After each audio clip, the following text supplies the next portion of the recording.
Mike Kudrowski obviously favoring outdoor championship motocross to the rigors of Supercross.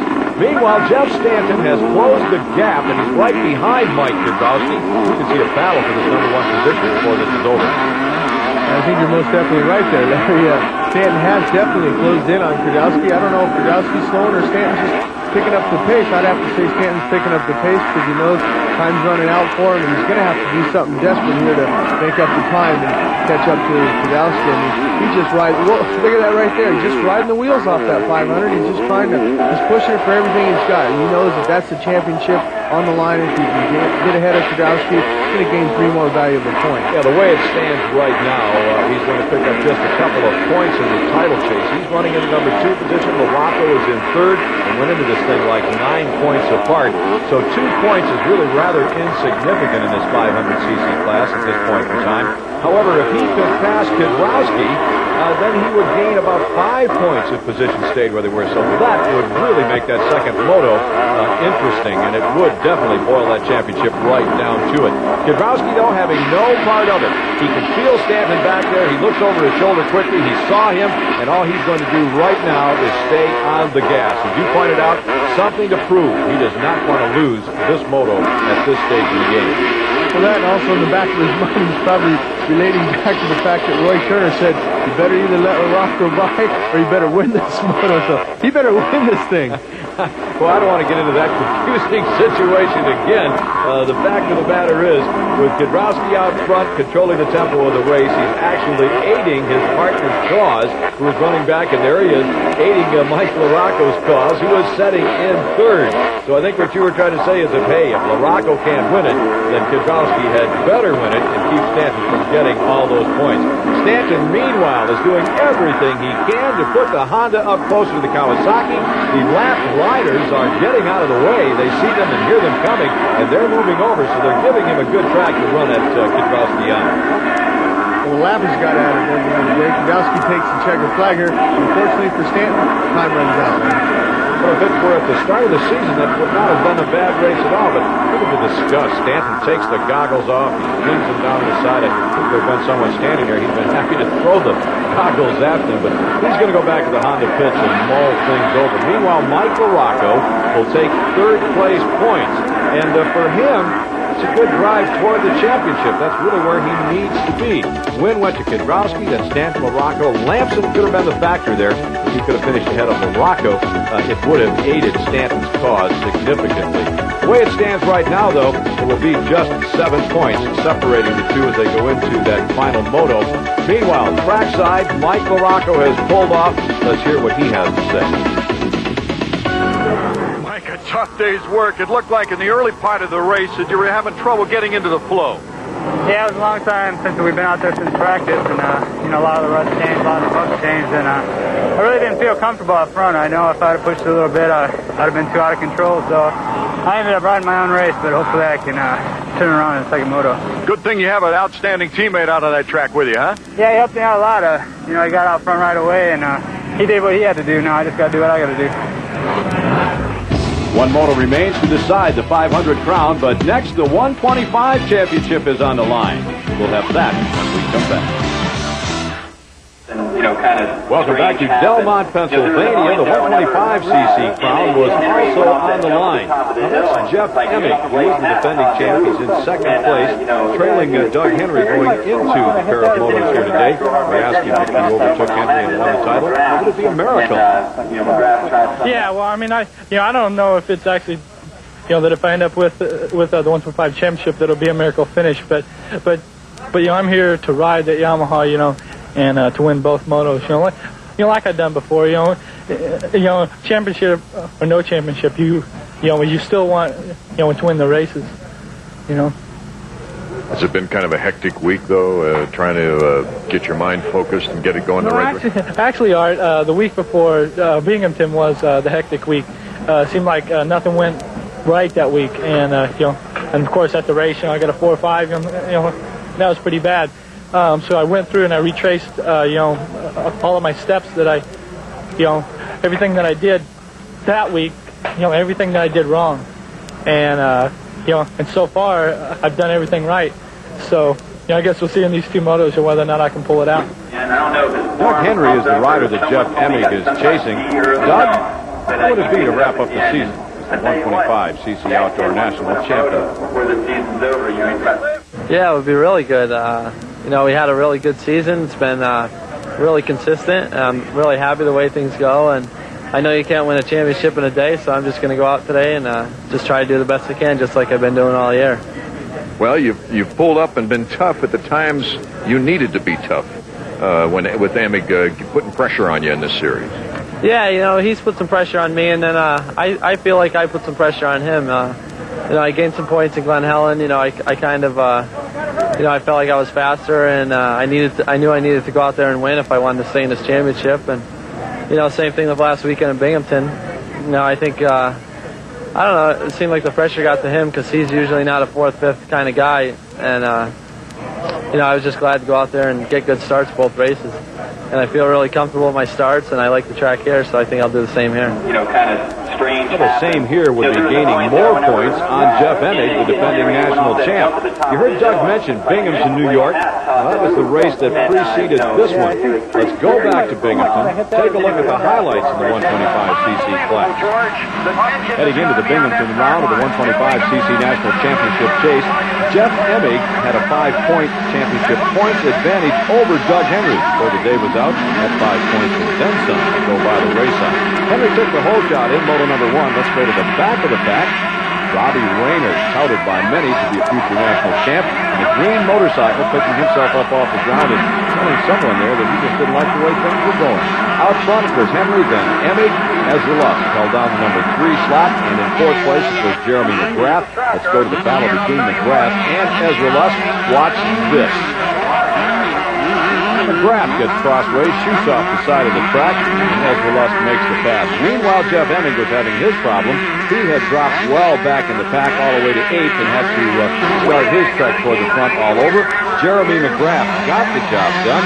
He passed Ezra Lusk to move into the number 2 position, and here is the surprise of the day as Ryan Hughes, with all of that crashing going on, rider number 18 aboard the Kawasaki, sliding into 3rd place. He's taken his goggles off already.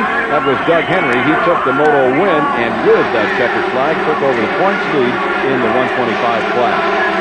Second moto, Jeff Emig is looking for a turn in his fortunes. He would not find it. He's going to continue his misery. That happens in both motos. He's going to drop a bundle of points. Jimmy Gaddis gets the whole shot. Right behind him, the familiar red motorcycle, along with, of course, Doug Henry. Henry opened up a lead, but his teammate, Jeremy McGrath, reeled him in the late going. Those two had a spirited battle over the number 1 position. Henry is going to persevere and take the win. And who was in the number 3 spot? Well, you remember that crash in the opening moto? Robby Reynard turning in his best ride of the season.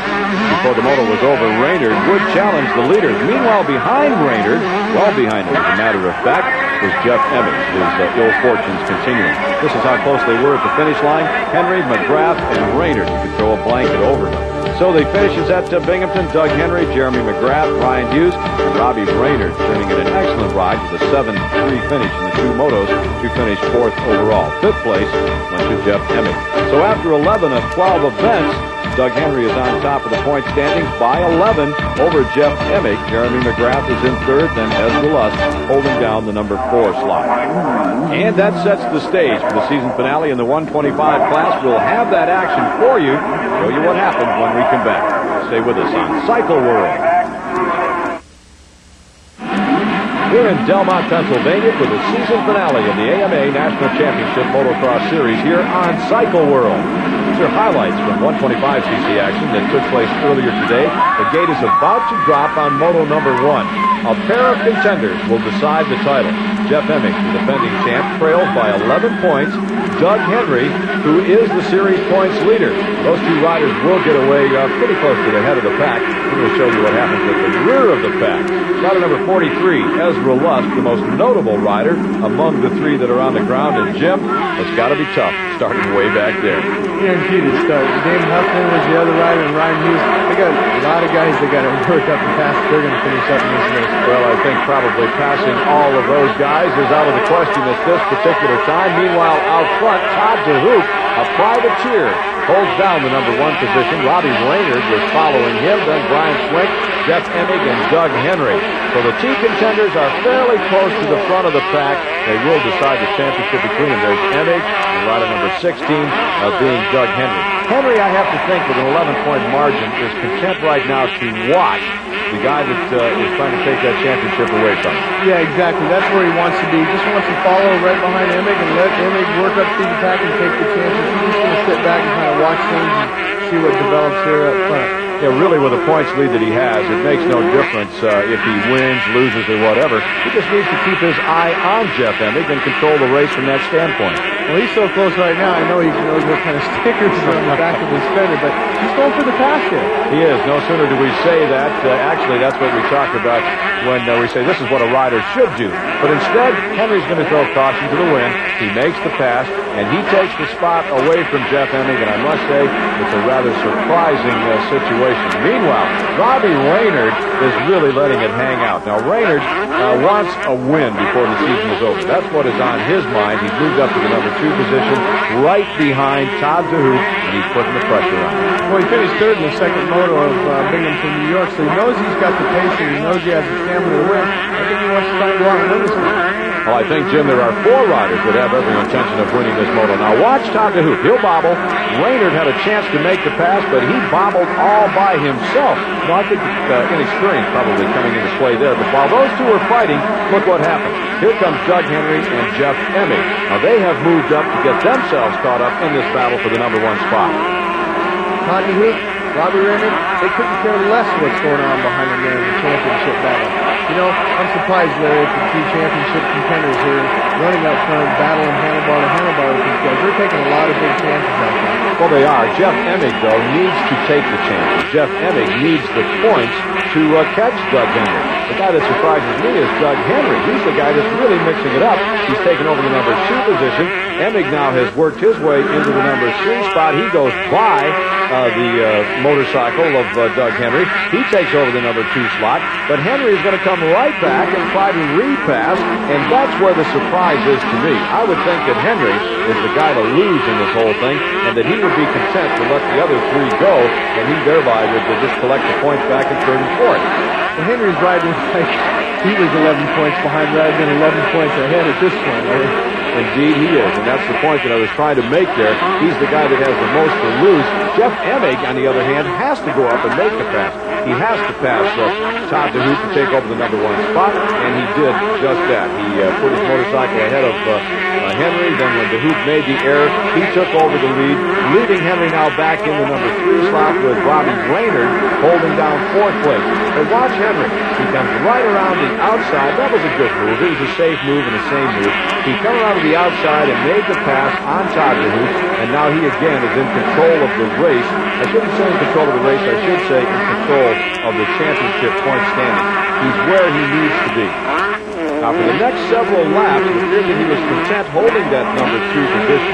However, late in the moto, the pair of riders were way out front of the rest of the field. Watch what happened. It may have been a loss of concentration, or possibly he was trying to catch Jeff Emig one more time. We'll never know, because certainly Henry is not going to fess up to a mistake of that magnitude, and he's not going to tell us just why he did go down. However, it could have cost him the race, Jeff.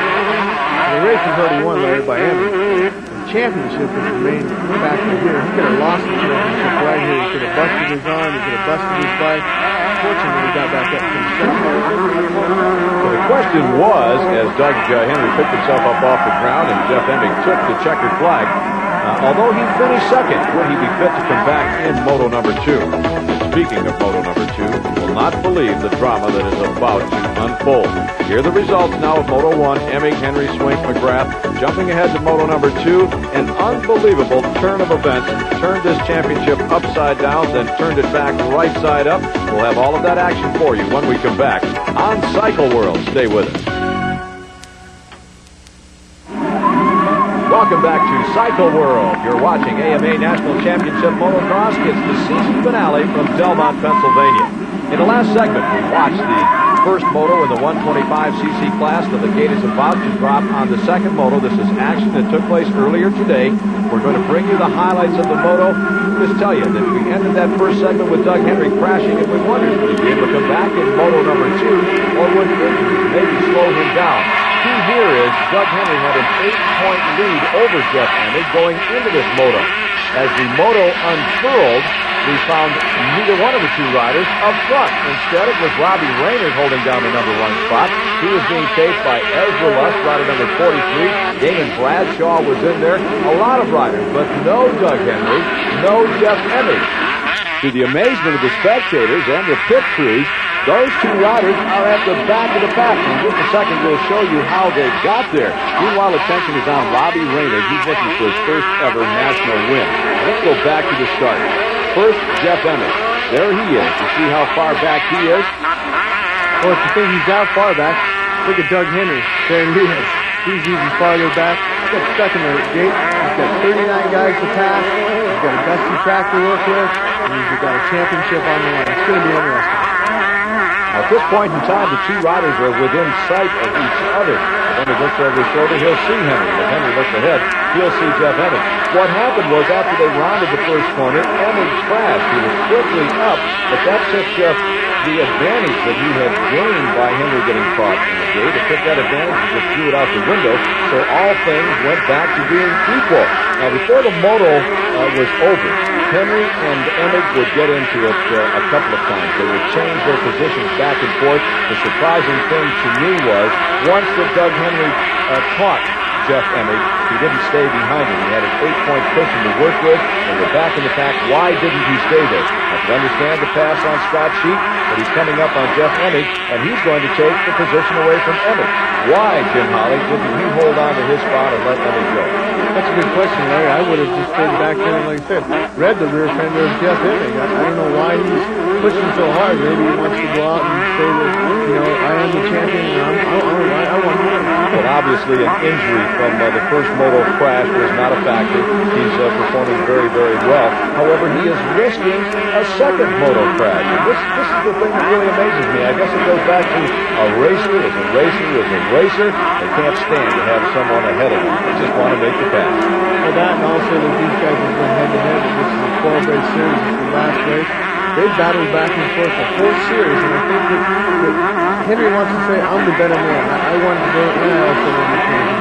Well, I guess in theory that's the way to do it, but I'll tell you what, in practice it works out better when you accept the checkered flag in the championship without taking the chances, and that's what Robby Reynard did in moto number 2. He's going to be the overall winner today, and here they come down to the line. It's going to be Doug Henry taking the measure of Jeff Emig. The championship is over. There were no last lap heroics. Jeff Emig knew that all was lost with several laps to go in that win. So Doug Henry has been crowned, or is currently being crowned, the 1993 125 champ. Jeff Emig pulls in, and the gentleman that he is offers his congratulations. There are the final standings. Henry, Emig, McGrath, Ward. Let's go to our newly crowned champ. How good does it feel, Doug? Feels great, especially with all these people here. I'm glad all the people came down. And I know I had a lot of fans there. I'm glad I was able to win the championship. What went through your head when you got caught in the gate? Well, I knew I could still win, I knew I'd be able to move up quick, even though I got a bad start. But I fell over there in the first lap, and I was really nervous from there on. Doug Henry won the war, but not the battle. That honor went to Robby Reynard, the first win of that young man's career. Yeah, I got the whole shot the first moto, and I got tired, and then my arms pumped, and then the second moto I got out front again, and I just tried to ride smooth and not get tired, and I did it. And I think Ezra went down, and I was kind of happy because I was kind of making a couple mistakes, and I'm so happy. How does it feel to get that first not only moto win, but first professional win overall? Feels great. I want to do it more. Did you feel you'd get a win this quick in the season? I was hoping for a sooner one, but I'm happy for this one. I just hope I can carry it on for next year and just go into the Supercross and keep winning there. One race remains in the 125 season, that race being, can Doug Henry spray the entire crowd at Delmont before the champagne runs out of the bottle? We'll be back.